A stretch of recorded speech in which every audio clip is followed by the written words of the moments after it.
The momentum has not dropped since the famous declaration of the Lagos4Lagos movement into the People's Democratic Party.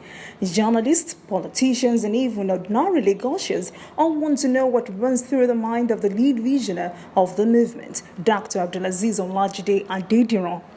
Thursday, 3rd of February 2022, Jandor talks about the state of Lagos for the past 23 years and what needs to change. If you really want to know that Lagos hasn't worked, you just travel into something that just happened very recently, where we have somebody who has been a de facto governor of the state for the past 23 years, traveling abroad to undergo ordinary knee surgery.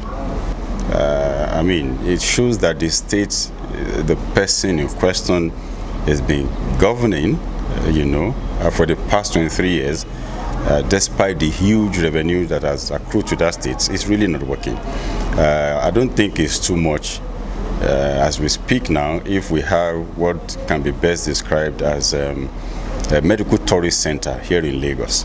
So it's shameful. And what do you have? You then have people, traveling abroad to see this person, to greet this person, and taking pictures and busy creating albums. You understand?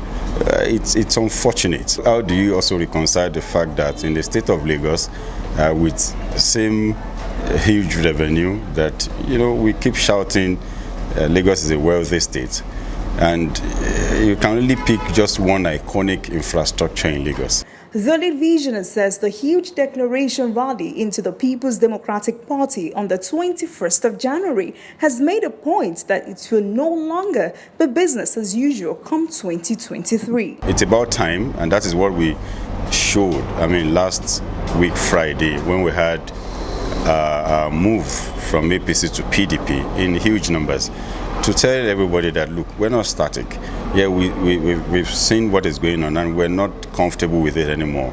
So what we have done is to create the necessary implosion within the strong base of the status quo, so that all of us can come together, inject our numerical strength in an existing political party, which equally has structure, and see how we can wrestle this power. So for people in Lagos, what we just needed to believe is to just change your thinking about, Lagos can't be taken from this person, it can't be taken. No dynasty reign forever.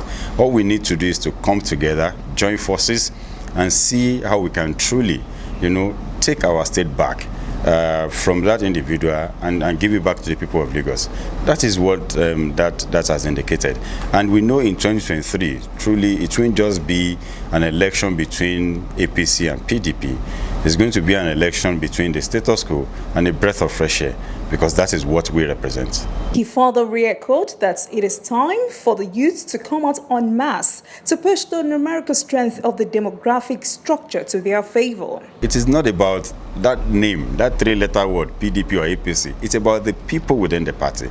So if we're saying that as young people, if we inject our numerical strength, if we populate that political party, we have huge numbers to change so many things. And if we're able, to wrestle that power, all the reforms that we keep talking about that they have refused to do for us, we can then do it by ourselves.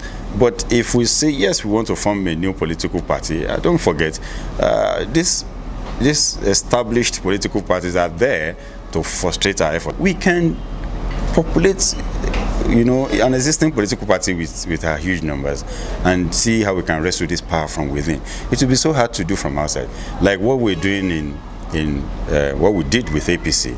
It would hard to find an outsider to come do that.